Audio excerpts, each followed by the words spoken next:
And I suppose that's what matters. Right. So I do suppose, like, actually, like, digital photos, so you just put a filter or whatever. Or you can tune things. So it's not as egregious per se. Maybe it's because in an ironic sense, I'm just too analog of a guy.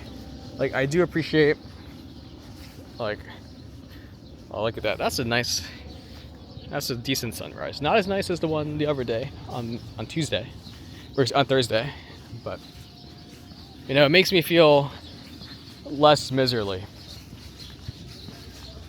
about my existence.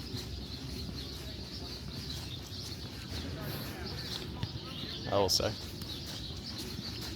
But there's only so much you can do to solve that. Yes, I'm pretty sure in my head that longer hair acts as a useful distraction from acne.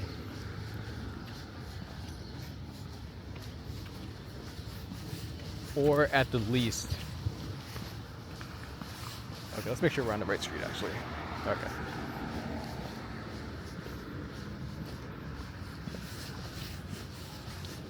Oh man, finally gonna make it. Yeah, this will be a lot. This might be a 2-hour video actually, somehow. But yeah, this is new, so it all works out. Right, like rule 101 of traveling, if you want a charming travel experience, is to not be overly regimented. Just go with the flow, right? Like, oh, look at that. Free Ross Ulbricht. Conceptually, like, yeah, like I don't like his argument that like he's not responsible for the commerce. Like, I get why that's a weak argument,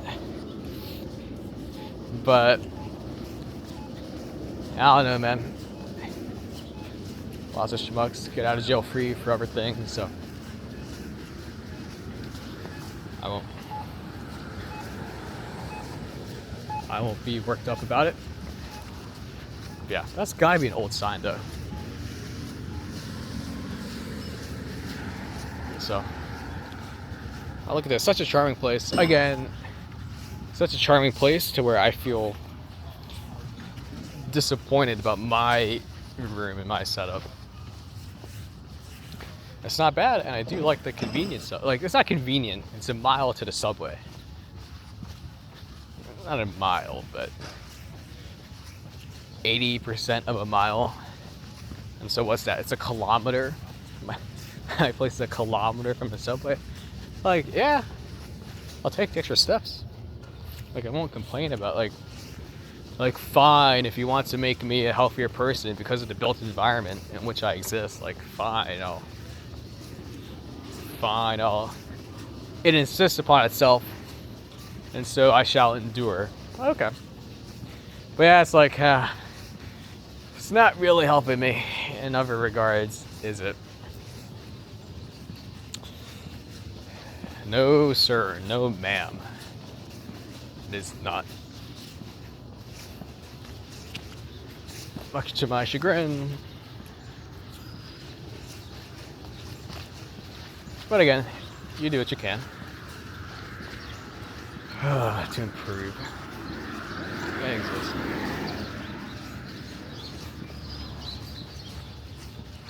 I will say, we have walked past a decent number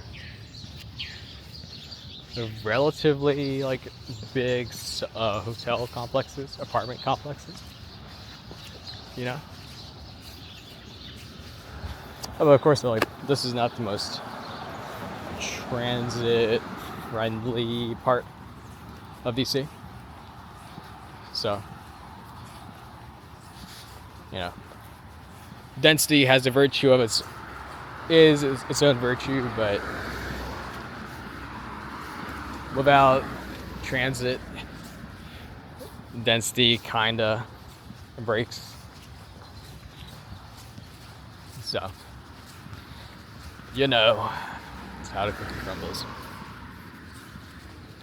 But beyond a hunger point, in previous videos, I would be before I turned 23, before I've aged. Yeah, I'd be starving right now. But now I am actually at Zen. Actually, this would be a very nice place to live because you have a nice stretch of density, or not density, but things to do over yonder. Yeah, nice. I guess you don't really have a view from those apartments, but oh gosh, the things I yearn for. Well, and as clearly as you can guess as the audience, you know, the like things I truly yearn for are kind of truly mundane, but you know, we all deserve our vanities and our desires. So, So it occurred to me, someone else pointed out that I don't really watch actual movies. I'll watch recaps, but I don't actually sit there to watch a full movie. Lots. The last one I did was frankly like 4 years ago, unironically. And hey, I'm ashamed to say it, but it was one of those like Marvel Spider-Man movies, which I'm ashamed to say. Because I don't want to be like the guy who critiques them as slop. But yeah, it is slop. Not gonna lie. It's like you have that context, you know. Gosh, another one. Another free Ross one. Like, I don't know. I'll say free Ross myself, you know. Send me 0.5 BTC. I'll free Ross, you know. But there's a movie based on that premise. I watched a movie recap on a movie based on that premise where this big criminal kingpin, he's in jail. Before he's locked up, he yells to the cameras, "I'll pay anyone who gets me out millions of dollars." And then the premise, oh gosh, the camera. Oh man. Do I want to go the rest of the video like this?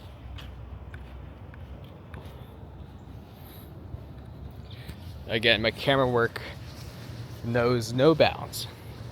Well, that's the premise of the movie, and so it literally just becomes like a classic like cop gangbusters thing, where they like kind of mouse like them trying to break in to get the criminal out. The criminals with, I think it's Samuel Jackson's like the main cop. He's trying to, you know, of course, take them to a different location. It just becomes a cat and mouse game. You know, again, like the same way like a heist movie, any heist movie has the exact same premise. Or actually, excuse me, it's not the same premise, but the heist movie has this literally the same structure, because you know, the same way, right? Like a good date has certain basic fundamentals, because you know, I can't say thousands of years, but the past 100 years, right? There are best practices. And the same goes for heist movies, right? There is a best practice on how to do it.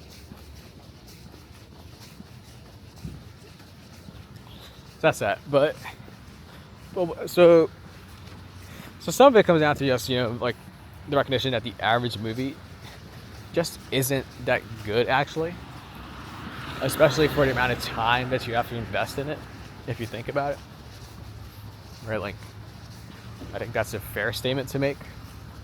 Like, the average movie is genuinely not that good, right?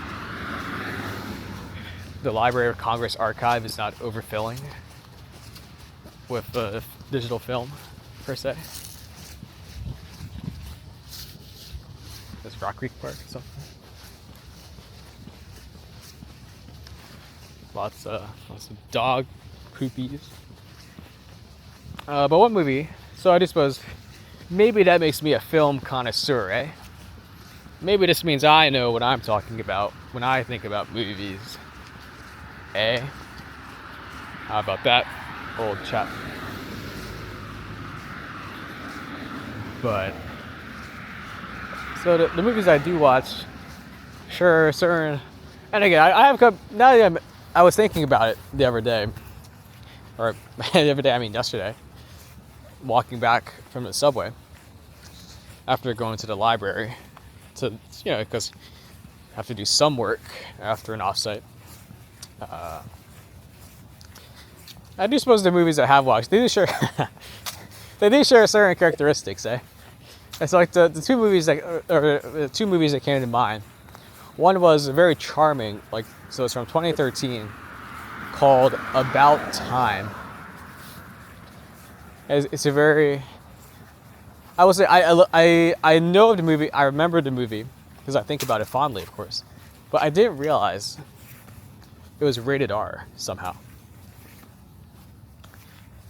Because the actual premise of that movie is very charming. So I don't know if it's because the ratings board was different back then, but it's actually rated R. But my recollection of the movie, I suppose on principle, it's not the best thing to recommend rated R movies, but. So I suppose if there's any kids in the audience, please avert yourself and watch one of my many other grid videos. Instead of talking about rated R films, I talk about how to message girls on dating apps, right? Again, guys, active voice, not passive voice.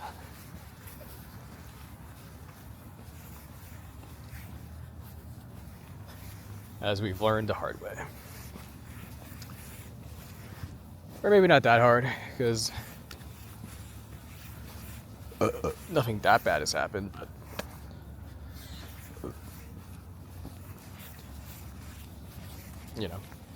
gosh. Okay, so the premise of the movie, right?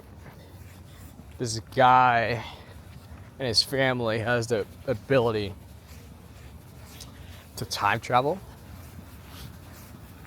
And so you can kind of see where it goes from here, right? The guy can time travel, and he can use it to go back in time, and he can use it in order to just redo moments, right? And so again, right, you can see why I find it charming, because and so the premise becomes, right, the guy time travels to get the girl. It's oh my gosh, dude, that is revolutionary. Why can't I do that?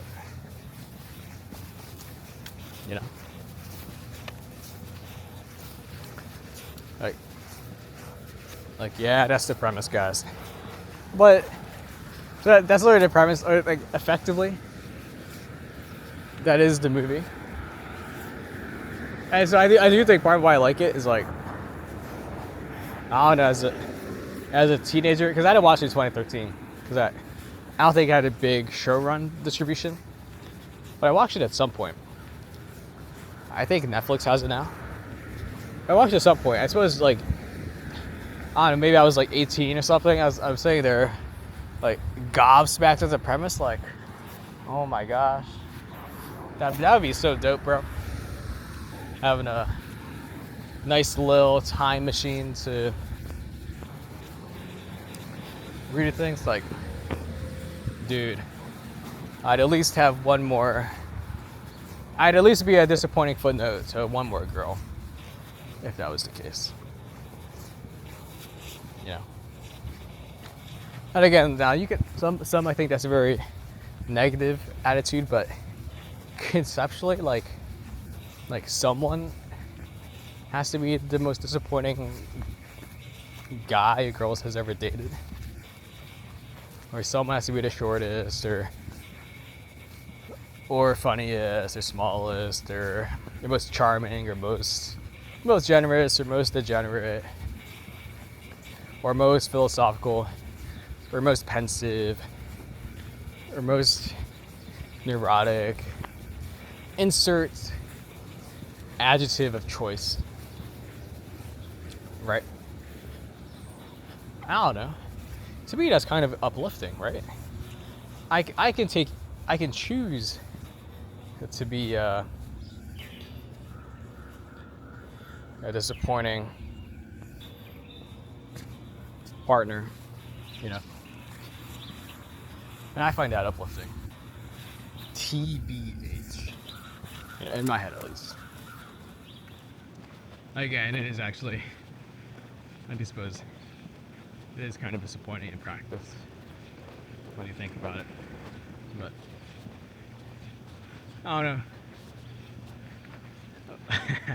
I can only say I will be likely a disappointing footnote in one girl's existence. Maybe some nostalgia, maybe. We were, gosh, how old have I been? 9 years younger?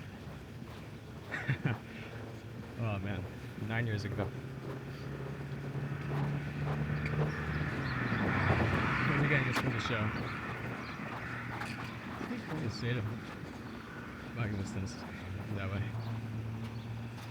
9 years ago, bro. Oh my gosh. That's so bad, man. 9 years. So yeah, so like high school. I would say it counts. High school. Oh man, but 9 years. Gosh. I yearn to be a disappointing footnote in a girl's life. Well, I do suppose it means that the contemporary woman is makes well-informed and well-placed decisions by filtering me out. Which again, that's fair. I do not begrudge them, for I would do the same. But so the movie, right? And actually, the movie, the same way Scott Pilgrim, right? Like 2010, 2011 movie, but it had a very stacked cast, right? The same goes for About Time, right? Rachel McAdams, Margot Robbie. That's kind of it. But yeah, so again, like if the common theme for the movies I actually, or the shows I actually watch in full is it appeals to the lizard brain, that it appeals to the male gaze. Like, I guess. I think so. Yeah, it's like About Time. It's the guy talking to Rachel McAdams, trying to get with Margot Robbie, and then rejecting Margot Robbie because he learns about your loyalty or appreciating true love, blah blah blah. That's like, yeah, you know, as simple as it is,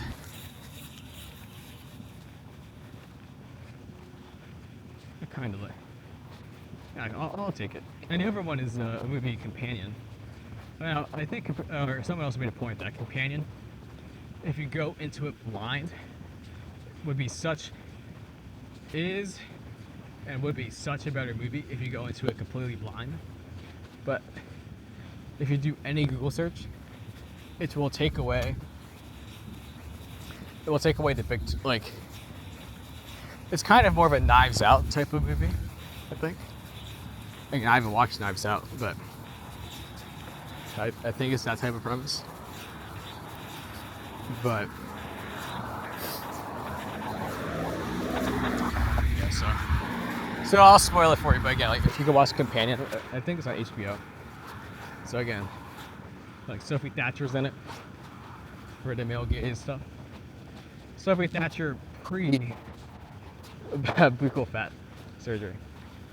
Which is such, I think about it, such an effeminate thing to say. Like it's very, it's superficially very like toxic masculinity for critiquing women for their appearance. But to know what buccal fat surgery is, that to me, it does come off as vaguely effeminate. But since I articulated it, not that effeminate, right? So, yeah, that's not that effeminate, right? Right, guys? That's the premise. It's not like that's the movie where so if Sophie Thatcher gets, that's all you need to hear, you know. Like for me, I kind of the way I came across it, there's a TikTok edit of Sophie Thatcher, and apparently I didn't connect the dots at the moment, but it just uses scenes from the movie, and of course like the soundtrack or like the TikTok edit was set to L'amour toujours, right? Love always. Quite the nice banger. I don't know. Quite charming to watch, if you ask me. Okay, so enough of that, right? Again, we've discovered that once again I've revealed my sleazy tendencies, which again, you know, future self, future me, in the audience, maybe I've improved. I guess you can't really improve. You can be reformed, I guess. Kinda. Yeah, not really, I suppose. But, man, what a monstrosity of an intersection right here.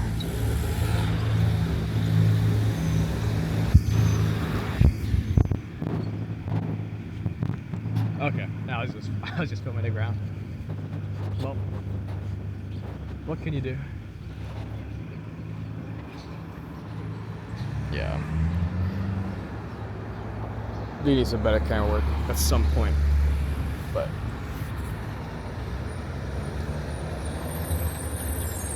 okay. So, but the premise of the movie is that at some point, the premise of the movie, or like, if you go into it blind, I think it's super effective because it starts off as a very standard like rom-com setup. Like girl meets a guy, they're doing great, and then they go to a lake house or a party with some friends, where there is a weird guy, or the host tries to assault or I don't know if rape is the right word. Yeah, it probably is. Yeah, it is. And so the girl kills the guy. And so the girl kills the guy, but the friends are acting weird. Or actually, like throughout the film, like the guy, like if it's actually like a rom-com, like he's acting weird towards the girl, right? He's like somewhat dismissive or uncaring, and it's like, bro. It is pre-buccal fat Sophie Thatcher, man. Such a very unique look. How dare you? How dare you, Jack Quaid? You know, like how dare you? I will white knight while while making comments about appearances. How dare you? Instead of the twist in the movie, right, is that she's actually like a robot. And that's the twist, you know. But in the twist of right is like, so she was used as a tool for the friends to kill the guy, the host, so they could take the guy's money. But since she knows too much, she's like going along with it. They try to destroy her, but she gets away. And that's the premise of the movie. So it's not overly inventive per se, but you do have interesting twists. You do have an interesting, I think, a satisfying ending. And you've got, I just find it, again, it's charming. The same way About Time is charming, and that like it's just a movie you can turn off and it's not trying to like just throw stuff at you. You just turn off and just soak it up. It's like, yeah, I too would time travel to successfully date. They date the cute girl that I crush on. It's like, yeah, I guess there's not really an allegory for companion. Like, I don't know. I appreciate the twist. I appreciate the little hints. But if you're going blind, like the twist doesn't like it happens relatively fast, like 20 minutes or whatever. And the ending's pretty nice, right? But now that I've realized a common principle, yeah, it is a bit less impressive.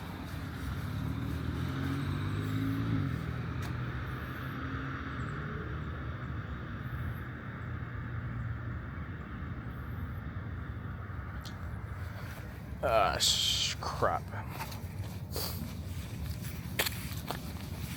Since we're in so deep, I am motivated to do to actually walk by Georgetown and Scott Besson's place since we're in so deep. Oh, but we missed the street, bro. Oh my gosh. Oh, we missed the street, bro. Now one of my favorite, now implicit in these videos, right, is I am taking the subway, right? Because as I complain about my miserable basement in Rockville, right? But these videos do not take place in Rockville. So therefore, I must be in different places. And I complain about driving because I don't enjoy it. I think it's not stressful, but there is like a very clear, unlike dating, where like where it's logarithmic, where the worst thing that can happen is getting pepper sprayed, which, you know, I can accept. It's a worthy risk, tongue in cheek. Whereas driving, I don't know. I fear the insurance payouts at the end of the day. Or it's a big thing.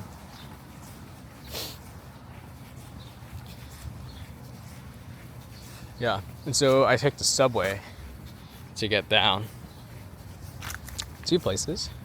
So I think I've established one. The subway can have an interesting mix of people. Right.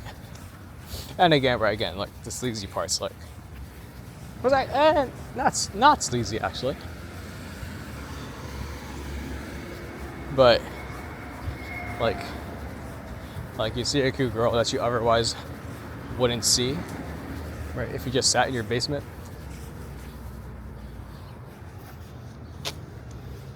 Yeah, I don't know. Kind of justifies it all. And it's not sleazy in the sense that it just brings up,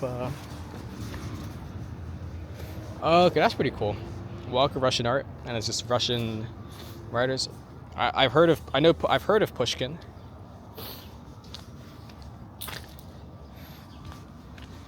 Don't want to come off as uncultured. Where's Tolstoy? Well, at least it didn't have Solzhenitsyn, right? You know, okay, here we go. Look at that. Tasteful aroma, tracksuit. I do look like a knob, don't I? But better a knob than any other opinion you could have. But actually, yeah, that's a decent detour. Not bad, dude. Again, the inventive things I discover on these walks truly amazes. I just suppose the camera work isn't that great, so you may be stuck looking at the ground. It's probably less interesting. But yeah, but it's like, but again, like the emotion, like you see the cute girl, it's not like the emotion, the emotion is very sobering. It's like you feel like it makes you like lock in. It makes you feel a pinch of sadness knowing that you've got zero chance with her, or you're too much of a punk to ask her out or whatever. You know, it's like seeing a gorgeous woman. It just sobers you up, you know. But again, like of course, like in the like the conventional context, is like it like gets you going. But I do suppose this is the difference between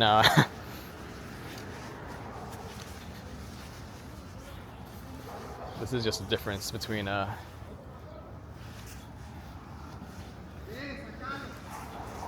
successful guys versus unsuccessful guys, I suppose. I do suppose that is the actual implication. But and which category would you, the audience, peg myself as? Insert last track at saying the word pegging or peg. LOL.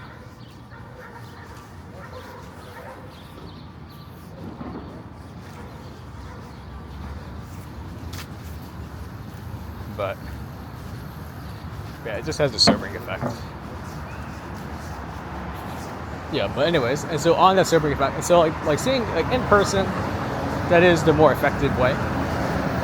It can be effective also. Like on dating apps, it's not the same effect. It's much less potent, but like it gets there. Where see the girl on Hinge, right? It's like you've already got the attractiveness segregation aspect, which again I do find charming. Like frankly, it should be hugely commented upon because it is so blatant, but yet it's not, which is like interesting. Why it's not commented as much. Like frankly, if you have all the articles that complain about racial injustice on dating apps or dating dynamics, it's like, bro, the feed that literally segregates people by attractiveness, that is kind of a big culprit, you know. But who am I to say? But literally, so you have that feed, and you know if it self-selects for more attractive folk. It's like, I don't know, you want to sober yourself up instantly if you'll humble yourself. It's like, bam, instant feed, which is actually quite a nice feature. I do suppose Tinder also kind of does that because, right, the objective of Tinder is to show guys, attractive girls, to motivate them, guys, to pay. And so in that sense, you don't really need to show the bottom, or you need to show you need to show the consensus girls that clearly get the attraction or the attention. It's like the realization that where there's a market, where there's an opportunity to make money, people will be efficient about doing so.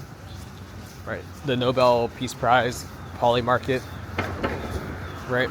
So apparently, of course, it didn't come out till the evening, EST or whatever, or afternoon, I guess, because it's Sweden, so it's like 6 hours ahead. So the actual release didn't come out for a while, but the market began moving meaningfully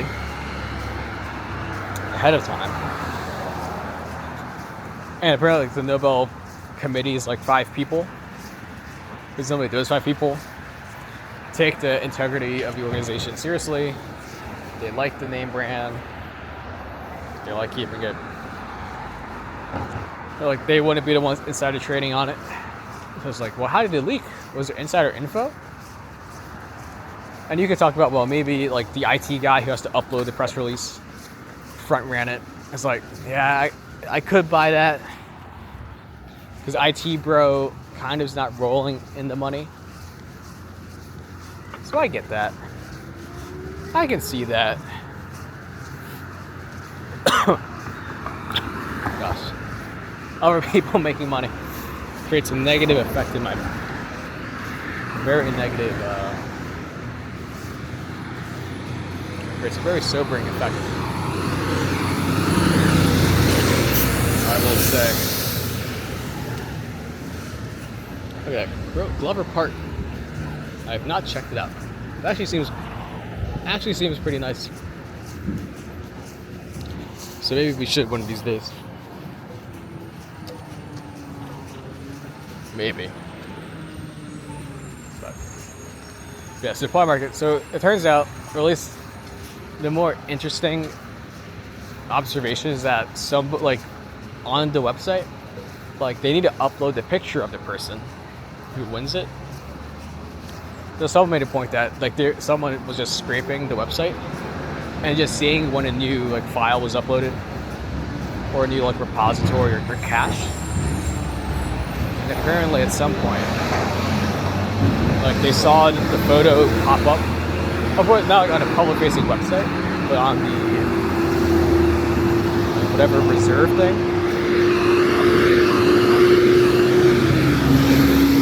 To have it be ready. And it's like, bam, that is how. It's like,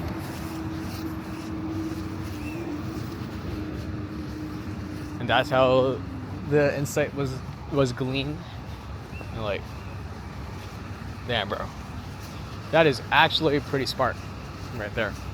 And like, that's more interesting of a story than just insider trading, right? Conceptually, right? Because it means that there was an interesting insight and someone did the work. What it does is show that when there's a market, there's therefore an incentive to figure things out. And it's like, yeah, there was an incentive there. Although the funny part is, like, it's reported that the Swedish federal government is looking into the matter. And they're like, we will figure out the guy who insider traded on this. But then, although it seems like it wasn't insider trading, it's like, we will find a guy. But the article is so funny, like, FT had an article about it. And then it's like, but the person didn't make that much money because, or like, which doesn't make the most sense, but whatever dollar figure they quoted, it wasn't an overwhelmingly large number that causes me envy. Hence my lack of coughing. So, it is strange. Again, if there's a market, there's a will. And again, like something like that, where it's a binary outcome, and like you can have informed insights, but it's still very subjective. That's probably one of the markets where, like, Mantech and AI forecasting can't take your QRS. Oh my gosh, did I pass it? Okay, nah. I just misinterpreted the order of letters on streets. Our street is where we need to take a detour.